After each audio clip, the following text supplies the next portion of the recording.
اعوذ باللہ من الشیطان الرجیم بسم اللہ الرحمن الرحیم یا ایہا الذین آمنوا انفقوا من طیبات ما کسبتم ومما اخرجنا لکم من الارض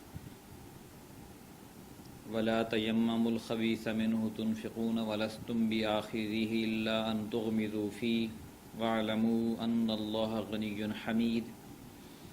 الشیطان یعدکم الفقر ویأمرکم بالفحشاء واللہ یعدکم مغفرۃ منہ وفضلا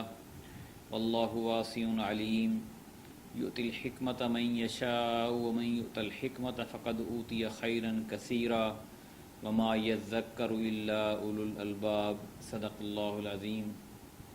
سامعین کرام، سورہ البقرہ کی آیت نمبر 267 سے لے کر 269 تک آپ کے سامنے تلاوت کی ہے۔ اللہ کے راستے میں خرچ کرنے کے بارے میں مضمون چل رہا ہے، اور اللہ تعالیٰ یہ فرماتے ہیں کہ میرے راستے میں جو تمہیں زیادہ محبوب چیز ہے وہ خرچ کرو۔ اللہ خود پاک ہے عیبوں سے اور وسیع ظرف والا ہے، اس لیے اللہ تعالیٰ کو عیب زدہ چیز پسند نہیں ہے کہ اس کے راستے میں خرچ کی جائے۔ اس لیے فرمایا یا ایھا الذین آمنوا، اے اہل ایمان، اپنی کمائی میں سے عمدہ چیزیں خرچ کیا کرو، جو چیزیں تمہیں محبوب ہوں، جو تمہیں اچھی لگتی ہوں، جو سب سے اچھی ہوں، ان کو اللہ کے راستے میں خرچ کرو، نہ کہ گلی سڑی اور خراب چیزیں۔ عام طور پر معاشرے میں لوگ فالتو چیزیں جو ضرورت کی نہیں ہوتی وہی اللہ کے راستے میں دیتے ہیں۔ ٹھیک ہے، وہ آپ دے دیں، لیکن جو چیز آپ کو زیادہ محبوب ہے وہ آپ ضرور اللہ کے راستے میں خرچ کریں، اور یہی ایک طریقہ ہے، راستہ ہے کہ ہم اللہ کی خوشنودی حاصل کر سکتے ہیں۔ اور اللہ کے دین کی سربلندی کے لیے جہاں جان کی ضرورت ہے وہاں مال کی بھی اتنی ہی ضرورت ہے، کیونکہ بغیر مال کے خرچ کرنے سے تحریک کوئی بھی ہو جو اللہ کے نظام کی سربلندی کے لیے کام کر رہی ہو وہ کامیاب نہیں ہو سکتی۔ اس لیے فرمایا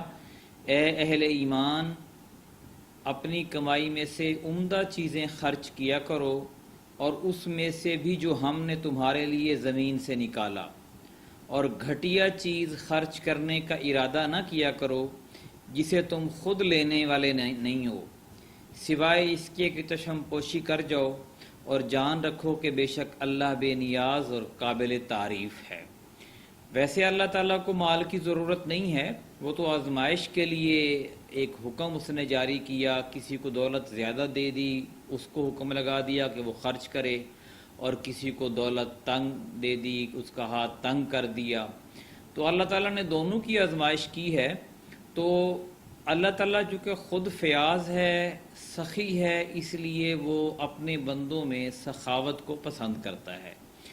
اس لیے فرمایا کہ جان رکھو کہ اللہ بے نیاز ہے اور قابل تعریف ہے۔ جہاں تک انسان کے ساتھ شیطان کا تعلق ہے تو شیطان انسان کو یہی تعلیم دیتا ہے کہ اپنا مال اللہ کے راستے میں خرچ نہ کرو، بلکہ مال کو جوڑ جوڑ کے رکھو، یہ تمہارے کام آئے گا، اور زیادہ سے زیادہ کمانے کی کوشش کرو، جبکہ اللہ کا حکم ہے کہ اپنے مال میں سے جو تمہاری ضرورت ہے اس کو پورا کرو مناسب طریقے سے، اور باقی اس کے راستے میں، اللہ کے راستے میں خرچ کرو۔ فرمایا کہ الشیطان یعدکم الفقر، شیطان تمہیں تنگ دستی سے ڈراتا اور بے حیائی کا حکم دیتا ہے۔ واللہ یعدکم، اور اللہ تم سے اپنی مغفرت منہ وفضلا، اور فضل کا وعدہ فرماتا ہے۔ واللہ واسع علیم، اور اللہ وسعت والا اور جاننے والا ہے۔ اگر تم اللہ کے حکم کی پیروی اختیار کرتے ہوئے اس کے راستے میں خرچ کرتے رہو گے تو اللہ تعالیٰ تمہارے لیے اور زیادہ وسیع مواقع پیدا کرے گا رزق کے، کیونکہ وہ خود وسیع کشادگی والا ہے اور اس کو پتہ ہے کہ کس کو کتنا نوازنا ہے۔ پھر فرمایا کہ یؤتی الحکمۃ من یشاء، وہ جسے چاہتا ہے حکمت عطا فرما دیتا ہے۔ حکمت سے مراد صحیح قوت فیصلہ اور صحیح بصیرت ہے، کہ آپ نے کون سی چیز کس موقع پر استعمال کرنی ہے، کس موقع پر دولت کا استعمال کرنا ہے، خرچ کرنی ہے، کتنی خرچ کرنی ہے، کیا محنت کرنی ہے، کس موقع پر کون سا فیصلہ لینا ہے، یہ حکمت اور دانائی ہے جو کہ اللہ تعالیٰ اپنے مخصوص بندوں کو دیتا ہے۔ ہر بندے کو ظاہر ہے حکمت اور دانائی نہیں ملتی، اس لیے فرمایا کہ وہ جس کو وَمَن یُؤْتَ الْحِکْمَةَ فَقَدْ أُوتِیَ خَیْرًا کثیرا، اور وہ جسے حکمت مل گئی یقیناً اسے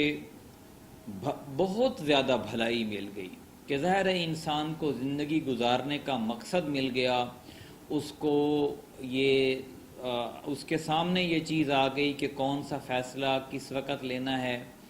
اس کے سامنے مال خرچ کرنے کی جو محبت ہے وہ اللہ کی محبت سے بڑی نہیں ہے، بلکہ اللہ کی محبت ہی اس کے سامنے ہے، اور اسی کی رضا حاصل کرنے کے لیے اپنی ساری چیزیں وہ خرچ کر دیتا ہے۔ فرمایا وما یذکر الا اولو الالباب، اور نصیحت تو اہل عقل ہی حاصل کرتے ہیں۔ ظاہر ہے جس کو اللہ تعالیٰ ذہن دے، سوچنے اور سمجھنے کی صلاحیت دے اور اس ذہن کو استعمال کرنے کی صلاحیت دے، اس کے لیے نیکی کے راستے وسیع کرے، وہی اس کی نصیحت کو سنتے ہیں، سمجھتے ہیں اور اس پر عمل کرتے ہیں۔ اللہ تعالیٰ سے دعا ہے کہ ہمیں جان کے ساتھ ساتھ مال بھی اپنے راستے میں خرچ کرنے کی توفیق دے۔ جزاک اللہ۔